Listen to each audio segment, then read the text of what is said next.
Mbotemi na bana notre père bisenyo sozwami bana ya papa na ngai bana notre père Yesu Masia Nazareth nzamba solo pe ya bomoi kola pambola bino tous en plein tournage parce que boyeba biso na nzela théâtre nzamba benga biso na nzela théâtre pour doter à son malam na ye et yango to koba donc désormais na moi mikoloka ao bolanda ba théâtre na kati ya de la foi TV et souvent de la foi TV et au côté na groupe Bon Samaritain donc bolanda la théâtre to continuer au théâtre les nzambe atinda biso donc là quand vous voyez bien tout ça en plein tournage tout ça en tournage en de la réalisation par les autres éléments vous mona tout ça penza en plein tournage donc par acte donc tout ça la parcours oyo tout ça na katina Christo donc parcours des artistes en Christ donc par acte doit toujours na par acte tout tourner mbam pour na pokwa kaka malamu tout comme na église pour la continuité il y a un programme tout ça en amour il y a par acte alors groupe les bons samaritains Bolanda et puis groupe oyo tout ça bana ya bon samaritain bana ya TDC ça dit télé dramatique CFC TDC télé dramatique CFC puis tout ça kende na groupe ya mona présenter bino mwana nga donc na art aza mwana oyo ndeko bobo manoka abimisa mwana nga leki nanga bobo manoka abimisa donc frère nabiso Richie Mboyo tout ça na awa et groupe na saison des vainqueurs bolanda na de la foi TV donc théâtre bana nzamba aza mwana na kati CFC na présenter bino bana oyo bayebi ndeni bakosa musa malam donc dans quelques jours l'étape sont retourné saison des vainqueurs déjà bolanda ngo na de Richie Mboyo ko aza mwana ya CFC donc bana notre père na présenter bino mwana boyambaye aza na père artistique na ye leki nanga bobo manoka donc yende mutabimisa mwana oyo et bolanda ye bozala malomi et kati na biso za mwana oyo tozali na kati ya musana nzambe alors ya Richie so kamboza bana notre père bazolanda ou kwa bande kuna merci beaucoup papa la pesi mbote na bande konyoso ya de la foi TV bana notre père tikati Yesu Masia Jésus-Christ de Nazareth nzamba solo azala na bisika bozwami toza na sia makolo ya papa elobi boko papa no ba que na cadre ya Barak parcours des artistes tout ça c'est tourtonga na kati ya parcours ko tozo mériter tes angolo nzambe koza na sia makolo papa to komeka kopesa bino kaka oyo nzamba tsaka ta msolo la donc to pe talent likabo to koluka te to décevoir donc postina na chose ko évangéliser côté ya ko panda sa malamu pe ko édifier ko éduquer isika makambo susu yosala mana beaucoup biso nzambe ko apesa makoki ya koloba lolenge ya kosala na mosala ngo tokotia na disposition na bino donc ndenge papa lobi naza mpenza mwana na kati ya ndako boyamba biso botia biso na mitema vraiment attention moko particulière toza trop ouvert na basuggestion na bino nyonso baconseil baremarque tokokanga tema toyi mpona koluka kozonga na nzela à chaque fois que vous constatez neti kaka mwa imperfection déjà nde balobaka œuvre humaine ezalaka parfaite ton baïmel tu dis que tu as imperfection tu remets ça vraiment tu as trop ouvert na ba contact ba numéro ba coordonnées na biso eza wana on a koya ba suggestion na bino ligne ya mobilisation sauf que je rends grâce à Dieu nzambo a sepelia akomisa ngane sika o na mérité donc en gros papa na mérité nzambo ya lola abakisa on ko lebele papa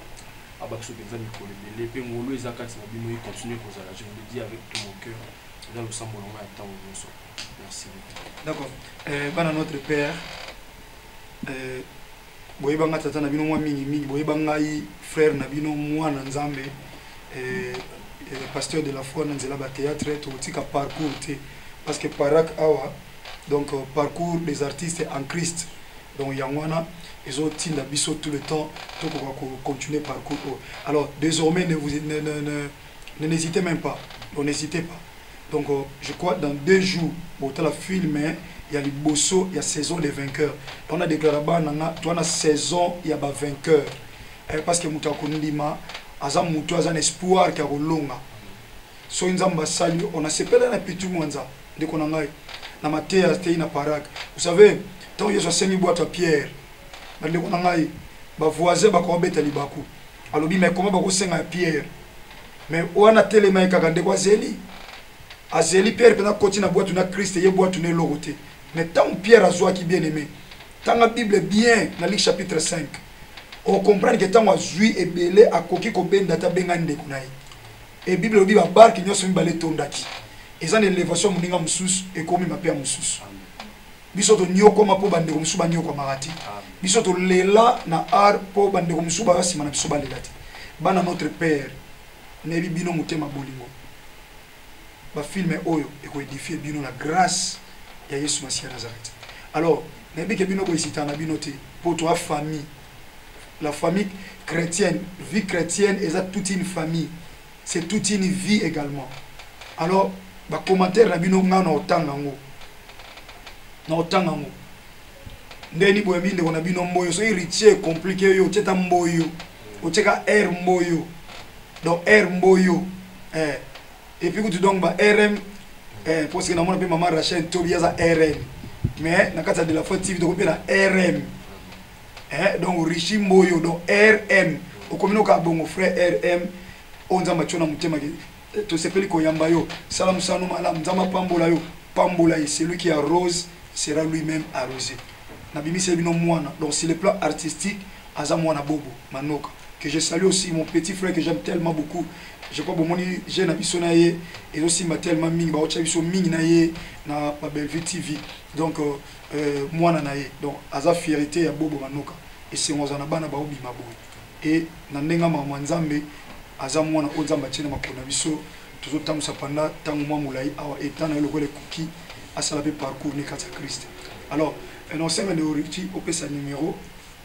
ndeko Bogos Anderson a complicité na ndeko Prince Mavuba pe ndeko David Kibanza ba titre mo penza wana pesa numéro de téléphone bande bobenga na ba WhatsApp pour encourager parce que tu as rotika mututé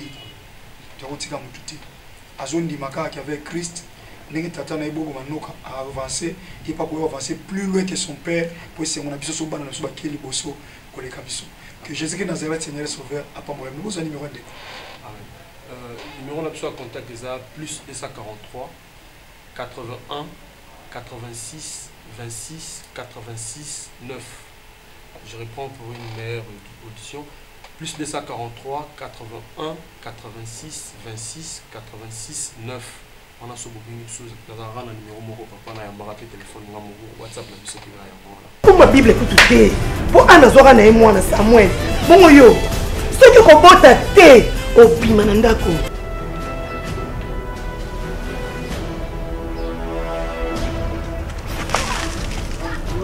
Frère, pourquoi comme ça? Hein, frère? D'accord. Voilà, pas de remercier. Et ça qui message parce que tu as des apôtres Paul à lobby. Na batanyon so oeza favorable ou non to prêcher Yesu Masia ressuscité. Donc merci na bino bana notre père to linga bino mingi. Soki to tei sang malam pa na bino te to te yango na maite na zamba te to te akabatu. Tika nkolo Yesu Masia Nazareth nzamba solo pe abomoy ko ya sangisa biso to za la famille chrétienne o mukolo moto suka na mabele côté polo les autres la biso. To mikitisa to eba ki bien aimé dans le Seigneur to za ba pèlerin to za ba lekinzela. Tout ça là bonnes œuvres pour après la mort misala na biso témoigner biso le biso tata tant to vivre tu es baké avant retour à Christ il y a la mort qui nous attend nous ko zo so kande to bini kaso to sisi musa liwe ko zo biso et ya ka sa trompette ni tambour ba riche ba kufa ba pauvre ba kufa ba tu ba bela ba kufa ba tu ba bela te ba kufa ba tu ba tomba ba kufa ba tu tomba ba te ba kufa liwa ebeta couche nyonso ya mutu. Rachetez le temps car les jours sont très mauvais. Tout ça en a boula mon bien.